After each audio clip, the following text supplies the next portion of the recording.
موسی علیہ السلام مصر کې تیر شوی او قرآن شریف کې قصه ده د پلار نوم عمران. نو فرعون ظالم ته نجومیان وی چې په دې بني اسرائیلو کې به یو هلک پیدا کېږي ستا بادشاهي به ختموي. هغه حکم وکوي چې څومره هلکان پیدا کېږي دا مړه کوي. دا قرآن شریف کې دی یذبحون ابناءکم ویستحیون نساءکم وفی ذلکم بلاء من ربکم عظیم. هلکان به وجل او جنکې به جمده پرېښود. دا څومره لویه د غم خبره ده چې سړي ماشوم هلک وشي او حلال کړي والا. نو د عمران صاحب سرکاري نوکر خدای ورکړه زوی پیدا کړ. نو دا زړې ښځې به ګرځېدې په ښځو ځکه د ښځو امید ښځو ته پته لګي. دې داسې چلو که چې یو صندوق یې جوړ کړ خدای د هغې زړه ته واچول هغه مسلمانه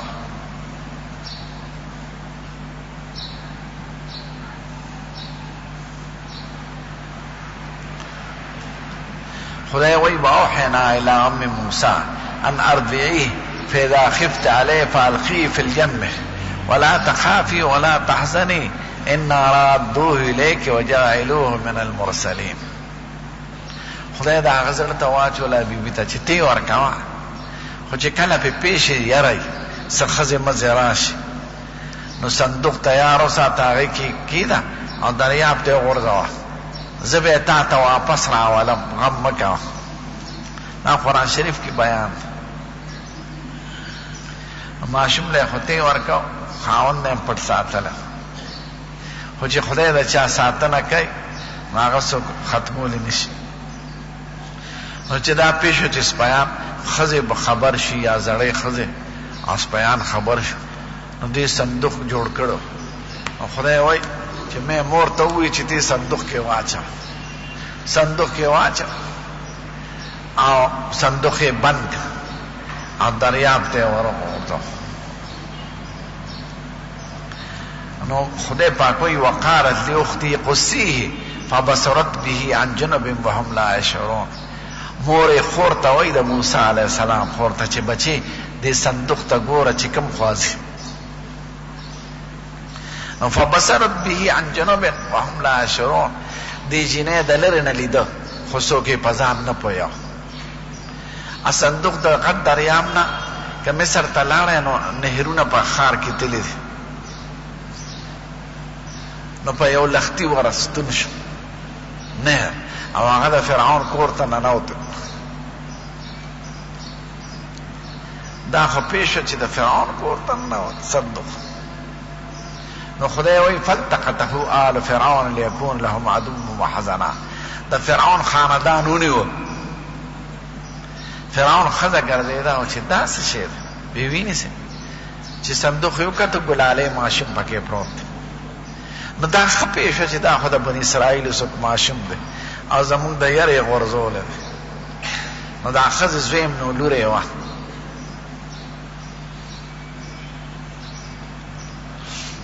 بصروینې وه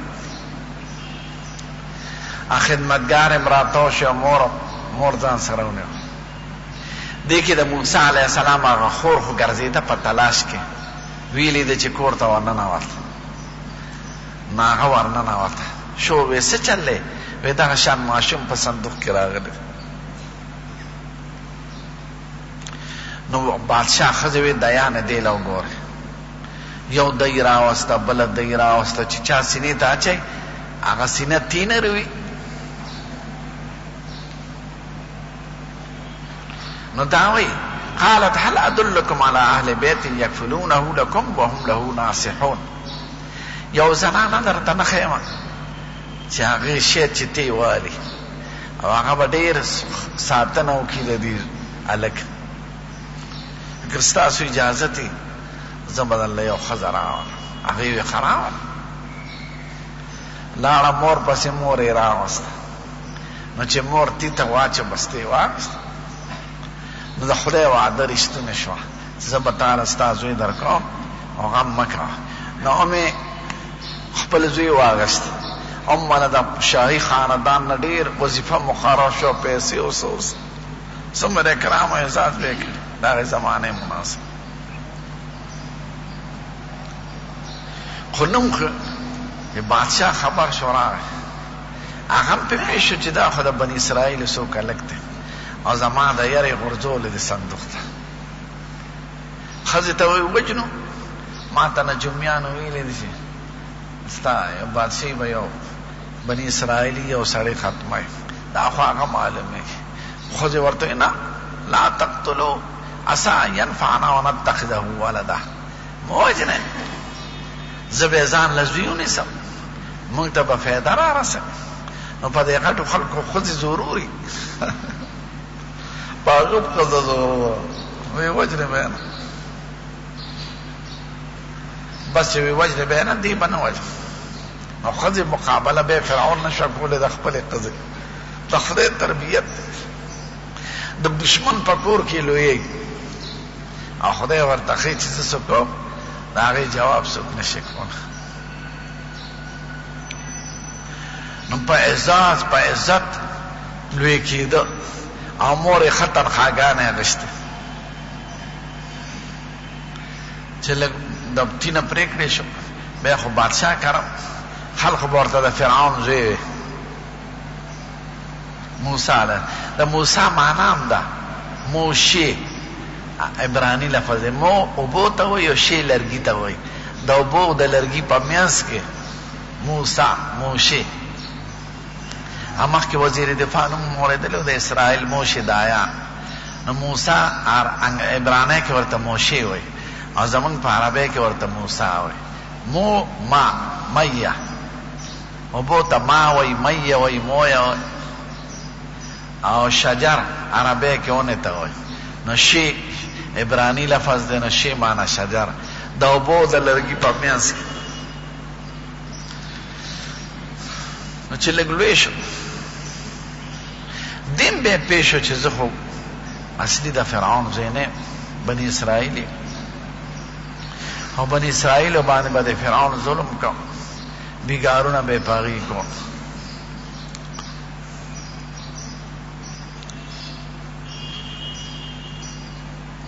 نو خدای د هغه بیان کوي فدخل المدینة على حين غفلة من أهلها فوجد فيها رجلين يقتتلان هذا من شيعته وهذا من عدوه فاستغاثه الذي من شيعته على الذي من عدوه فوكزه موسى فقضى عليه قال هذا من عمل الشيطان انه هو عدو مضل مبين دا شلمه پاره کې بیان یو ورځ وی خار تلا زلمی الکتلا نو یو دوه سړي په جګړو دي یو د فرعون د قوم قبطي به هغې ته قبطیان او یو د ده د قوم د بني اسرائیلي نو د قبطي هغه بني اسرائیلي واښه او په زور یې پې کار کوه دا بني اسرائیلي درته وایي قربان راشه د دې ظالم نه خو مې خلاص کړه ما وایي ټکی مې او په زور را باندې کار کوي فوکزه موسی علیه السلام په دې سکو او داسې په سټ فقط علی مړې چې وی و په لاندې پرېوت او په مخ یې بس څاوتې وه که د موسی علیه السلام د مرګ اراده نه وه ادب یې ورکړ چې ظلم مه کوه موسی علیه السلام خفه شو قال هذا من عمل الشیطان دا را باندې شیطان څه وکړه انه عدو مبین دا دشمن دی زه په څه بلا کې واړولم بیا خو چاټیالو نه وي دا چا ونه لیدل مړی په ځای پاتې شو هغه اسرائیلي منډه کړې او دومره منډه کړې داسې وخت و د غرمې وخت حین غفلت من اهلها خلق غافل چا دکانونه بند و څوک کورونو ته تللي و د چوټۍ وخت غرمه وه نو چا ونه لیده بیا سال له اتفاقا بازار ته تلل چې ګرځېده بیا هغه پرون چې کوم سړي چا سره جنګ کړو او ده والا سړی وجلو هغه بل سړي سره په جنګ دی خدای وایي فاذا الذي استنصره بالامس يستصرخه قال له موسی انک لغوی مبین. بیا ورته وی سیب دا ظالم دی مې وی ټکای. موسی علیہ السلام دته په خار شوې ته خو لکه د شر جاله هر چا سره لانجه دی جوړ. بیا موسی علیہ السلام د امداد په نیت ورته خو دې سړي سره دا ځل یاره شو چې دا ځل خو ماته په خار دی که ماله څوک راکړه زه مرم. قال یا موسی تريد ان تقتلني كما قتلت نفسا بالامس.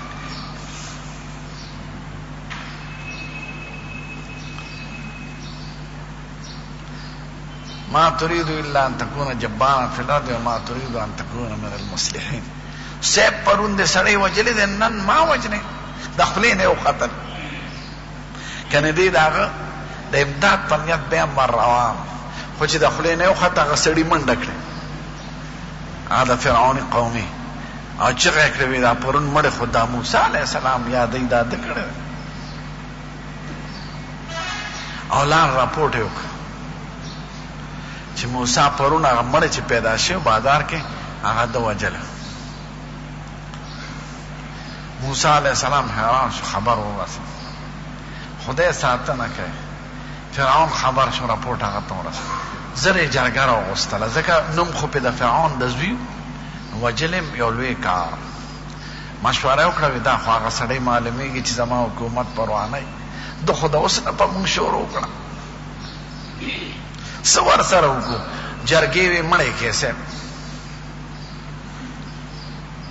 د خدای شان ته ګوره چې څوک ساتي هغه جرګه کې یو سړی ښه سړی د موسی علیه السلام معتقد و هغه دلته په منډه راغی چې صاحب جرګه شوې ده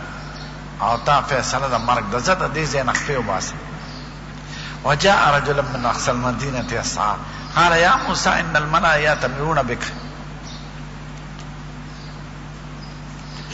فاذهب انی لک لمن الناصحین فخرج منها خائفا یترقب قال رب نجني من القوم الظالمين. یو سړی ولا راغی موسی علیہ السلام ته وی وی جرګې یو خبره پاس کړې ده د بادشاه جرګې چې تا وجني نو د دې ځای نه وځه د سپیانو د راتلو نه مخکې خپې وباسه.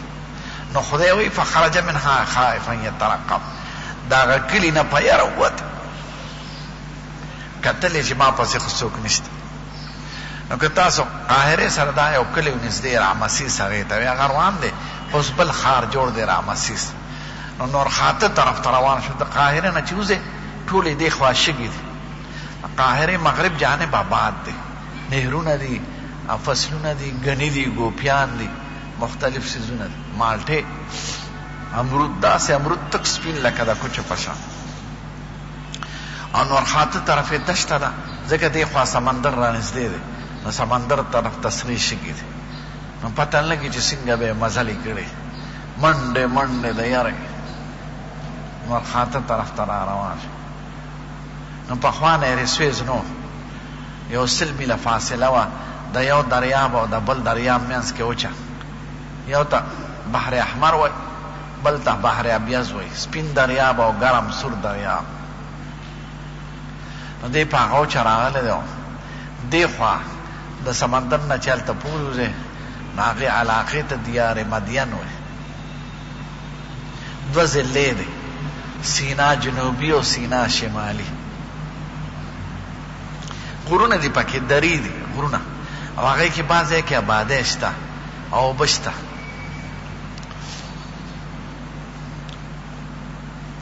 نو خدای وایي چې دی را روان شو په منډو د دشمن نه ځان نه وباسي. فلما ورد ماء مدین چې د مدین علاقې ته راورسېد وجد عندهم فلما ورد ماء مدین وجد عندها قوم هلته یو ډله ده ګډو چې یې لې راوستي دي اوبه ورکوي ووجد من دونهم امرأتین تذودان هلته یو دوه جنکې دي چې ګډو چې یې لو ته ولاړې دي او دې خو یې نه راپرېږدي اوبو ته رحم دله هغه یو سړی والی په دې چې ظالم دی. موسی علیه السلام ډېر خارجن و چې په ښار به شو دا ټوپې به اوچته شوه دا ویښته به یې نیغ نیغ ودرېده د رنګ نه خړ قامت نه لوړ دنګ. نو چې ویني هلته هغه کوی سره هغه کلي سره د غرونو په منځ کې کوی دی او ګډبانه راغلی دی او د کوی کویان ښکته دي د غرونو تمامند ته لاړه نو ډله ده بورقه راوباسي ډېر کسان بورقه چې اوبه دغه کړي نو خپلې ګډې چیلې اوبه کړي هلته دوه جنکۍ ولاړې دي هغې ګډې چیلو ته لښتې نیولې دی خو یې نه راپرېږدي دی ورغې وی خویندو ولې دا خلک ګډې چیلې اوبه کوي او تاسو نه اوبه کوئ دا ګوره د قرآن شریف بیان دی قال ما خطبکما جنکو له ورغې وی ولې څه چل دی قالتا لا نسقي حتى يصدر الرعاء وابونا شيخ كبير موږ لې ګډو چیلو له ورکو چې دا ګډبانه فارغ شي او پلارم بوډا دی یعنی او زوی په خپله راغی چې رورم نشته پلارم بوډا دی موږ ګډې چیلې سره نو په خپله به ورخه نشو راوښکوي نو چې د دوی نه څه پاتې شي نو هغه وله ورکړه موسی علیه السلام یې راځه زه درله راوباسم فسقا لهما دې ګډبنو ته ویې خوشه په تنې تنها هغه برخې راوښکله چې ډېرو کسانو به راوښکې شو خدای وی هغې ته وایي چې ګډې چیلې را مخکې کړي فسقا لهما د هغې ګډې چیلې اوبه کړې هغې ته وایي ځې کور ته ثم تولى الى الظل فقال رب اني لما انزلت الي من خير فقير هلته ناسه ګډبانه داسې لاړه ښځې داسې لاړې غر خوشې پاتې شو هغه اوبو سره چېرته ونه ونږدې د هغه ونې سره داسې کېناست لوګې پې تېرې شوې تندې پې تېرې شوې سوکینو دی وایي خدای ماله څه د پناه ځای پیدا کړي قال رب اني لما انزلت الي من خير فقير خدای که څه احسان ما سره کوې زه ډېر محتاج یم هغه جنکۍ چې لاړې کور ته چېرته غرونو کې په لارو کې بره کور پلار ته تپوس کړي ولې دا وخته راغلی نو هغه ورته وایي دغه شان یو نوجوان خو د بل ملک معلومیږي او موږ له یې ګډې چیلې راوښکلې او اوبه هم کړې راغلو وی هغه څه شو وی خو هلته دوی به کتلي وی هلته د ونې خواته کېناست مسافر معلومیږي وی دوره یې والی وی راولی چې مسافر ده نو خدای وی فجاءت احداهما تمشي على استحياء قالت ان ابي يدعوك ليجزيك اجر ما سقيت لنا یو راله په حیا او دته وی پلار مې غوستی چې تاله بدل در کي تا مونږ له ګډې چیلې سرولې دي نو ته غوستم چې ما څوک کور ته بوځي ځکه زه به غر کې څه کوم خوشې ځای کې نو چې ورورسېم اجینۍ تې روانه وه مخکې دومره ته یې زما نه رستو ده کمزورې جامې اغوستې یې زما نه رستو ده ما ته په اشاره وایه چې لار دغه ده اجینۍ ته وایي رستو ده او دی مخکې روان جینۍ ورته وایي داسې زه دا لار ده ملو شو پلار سره ستړي مشو کو خبرې وکړې وی څوک یې وروره وی دارنګې زه د مصر یم فرعون لوی کړی او یو سړی رانه په خطا قتل شوي دی او خپې مې روغ کړي او ورته وایي دلته په غم اوسېږه دا قبایلي علاقې دي دلته د فرعون اختیار نه رارسي نه فوج رارسي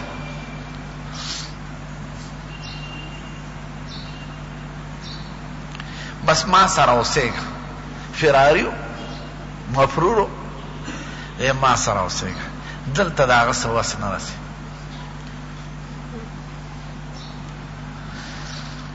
بیا ورته جنکۍ وایي بابا چې دلته اوسېږي خو موږ چې له ګډې چیلې دي سره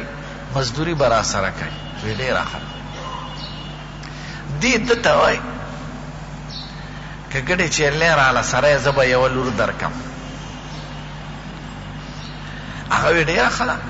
قال اني اريد ان انكحك احدى ابنتي هاتين على ان تاجرني 8 حجج فان اتممت 10 فمن عندك وما اريد ان اشق عليك ستجدني ان شاء الله من الصالحين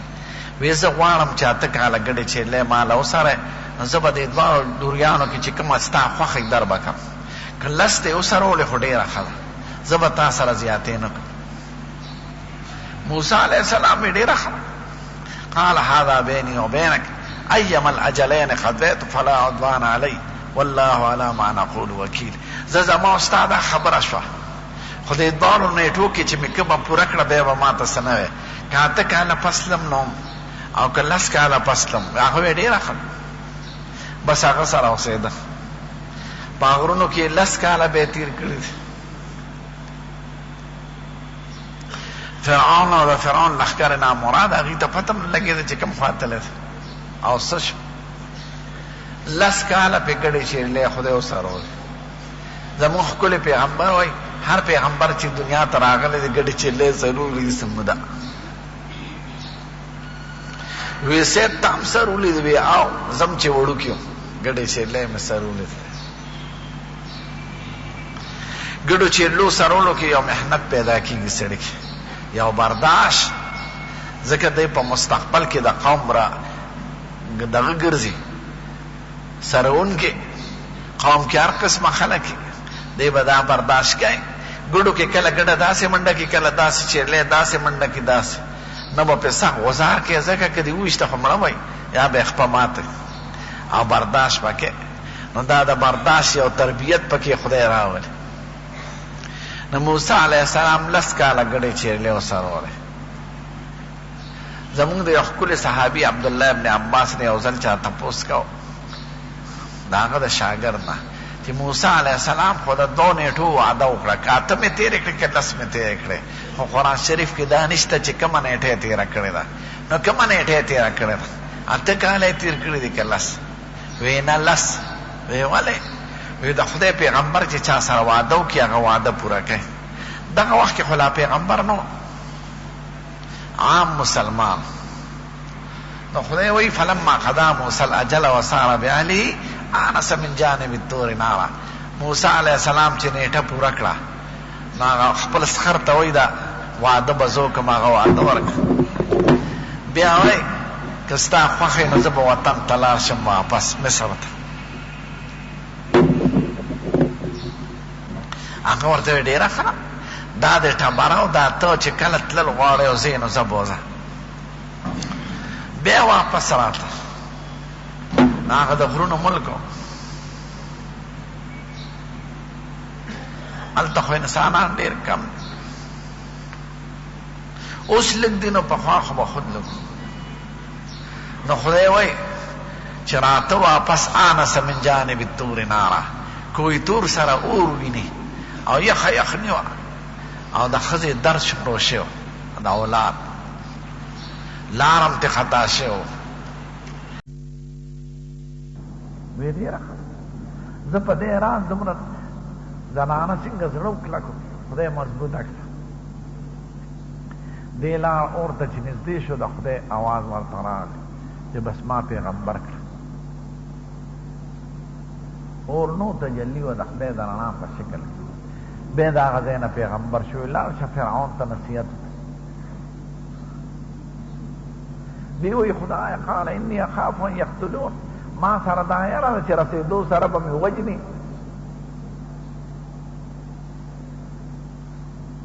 وارسل معي اخي هارون